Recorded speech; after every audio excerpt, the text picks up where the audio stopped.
제일 핫하고 가장 궁금해할 만한 사항 세 가지를 설명을 드리고자 하는데요. 첫 번째로는 뭐냐면 업무용 승용차.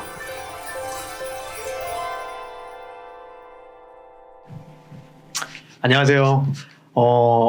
처음 뵙겠습니다. 제가 유튜브를 여러 군데서 하고 있긴 한데 경리나라 TV에서는 처음으로 소개를 드리는데요. 저는 백근창 세무사라고 합니다. 오늘 할 주제는요. 경리나라를 사용하시는 분들뿐만 아니라 고객분들뿐만 아니라 다양하신 사업장을 운영하고 계신 다양한 사업을 운영하고 계신 대표님이나 사장님들에게 되게 좋은 세법적 궁금하신 내용 그리고 세무적으로 이용할 수 있는 것들을 조금 알려드리면 좋을 것 같다는 경리나라 TV의 요청에 따라 제가 제일 핫하고 가장 궁금해할 만한 사항 세 가지를 설명을 드리고자 하는데요. 첫 번째로는 뭐냐면 업무용 승용차. 이게 왜 궁금하냐면 저희가 차는 기본적으로 사고 싶잖아요. 사고 싶은 것도 있고 사업에 반드시 필요한 내용일 수도 있기 때문에 되게 많이 궁금해 하시더라고요. 대표님들이 이 내용과 그다음에 요즘에 제일 핫한 창업중 소개되는 기업에 대한 세액감면 그리고 전통적으로 유명했던 이건 이제 몇 년 동안 다양한 이슈로 계속 나왔었던 고용증대세액 공제 이 세 가지를 좀 설명드리고자 해요. 자, 이제부터 위에 제가 설명드렸던 순서대로 차례차례 하나씩 설명드리도록 하겠습니다. 첫 번째로 업무용 승용차를 제가 정확하게 표현하면 이렇게 보시는 게 좋아요. 업무용 승용차는 원래 부가세 이슈 때문에 내용이 많이 나와 있는데요. 그냥 전반적으로 이해하기 쉽게 설명을 드릴게요. 이거를 알려면 경비가 인정되는 기준에 대해서 좀 아셔야 됩니다. 경비라는 거는 기본적으로 우리가 사업에 사용했는지 여부에 따라 첫 번째로 갈리게 되는데요. 사업에 사용됐는지 여부는 사업의 연관성이 얼마나 있는지 여부입니다. 근데 왜 이거를 업무용 수용차 할 때 얘기를 드리냐? 업무용 수용차든 경비든 그 경비가 사업에 사용되지 못한다고 하면 비용 처리가 불가능합니다. 그러면 지금 이 내용에 왜 이게 들어가냐면 우리가 자동차를 항상 업무용으로만 사용하지 않죠. 어떻게 쓰냐면 업무용과 생활에 공동해서 사용되는 경우가 일반적이죠. 그러면 기본적인 세법에서 어떻게 생각하고 있냐면 일반적으로 다른 비용들은 사업상 경비와 사업상 경비가 아닌 것이 정확하게 구분되지 않으면 경비 처리를 못하게 하는 게 기본 지금 시스템이에요. 그러니까 예를 들면 많이 아시고 계실 거예요. 대표님 혼자 운영하시는 1인 사업자, 그러니까 근로자가 없는 사업자는 식대로 나가는 금액들은 삶을 사는데 사용하는 금액과 그리고 사업상 사용하는 금액을 엄밀히 구분할 수 없기 때문에 경비 처리를 못 하는데요. 사업상 경비라고 인정을 안 해주는데요. 이것도 마찬가지예요.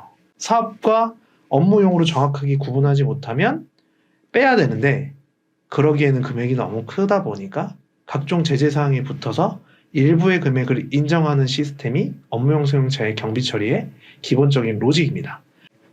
경비에 대한 부분을 얘기 드렸으니까 업무용 승용차를 정확하게 뜯어보면 이렇게 돼 있어요. 부가세부터 업무용 승용차일 경우에는 원래 우리가 이렇게 표현하는데 비영업용 소형 승용차라고 표현해요. 이게 무슨 뜻이냐면 실제로 우리가 영업용이라고 하는 자동차들은 대부분 어떤 거냐면 차량을 실제로 이용해서 업무를 보는 사업의 직관적인 직접 관련이 있는 차량들은 부가세에서 매입세액 공제를 해줍니다. 가장 대표적인 차가 택시. 그러니까 택시 회사의 택시는 자동차를 통해서 직접적으로 업무에 사용해서 가죠.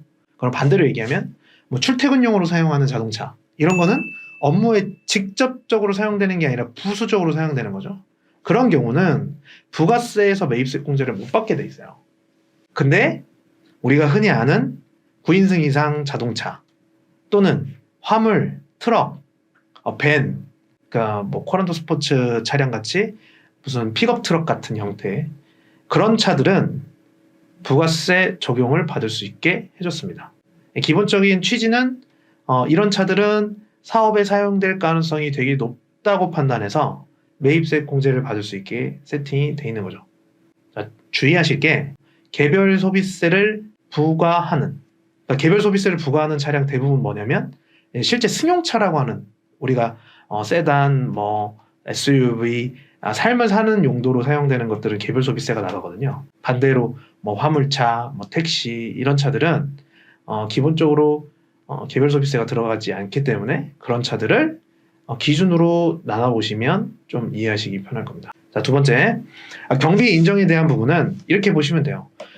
경비 인정은 생각하실 때 보통 이런 걸 물어보시거든요. 뭘로 사야 도대체 유리한 거냐? 우리가 차량을 살 때 구입하는 몇 가지 방식들이 있잖아요. 뭐 할부, 그다음에 뭐 리스, 렌트, 뭐 현금. 현금이라는 거는 뭐 돈을 다 지급하고 사오는. 저번에 이제 다른 채널에서도 제가 얘기 드렸는데 어떠한 방식을 사용하는지가 그렇게 중요하진 않아요. 그리고 딥하게 가면 이해하기 어려울 정도로 지금 복잡한 구조로 돼 있어요. 예전에는 되게 간편했는데 그런 게 별로 의미가 없어졌습니다. 실제로. 왜냐면 넘어가는 한도도 정해져 있고, 그리고 그 한도에 따라 금액이 정해져 있는 퍼센테이지가 거의 비슷하기 때문에 고가의 차량을 사면 살수록 더 비슷해졌어요. 뭐 일부 금액이 넘어가고 줄어들고 이런 게 있어요.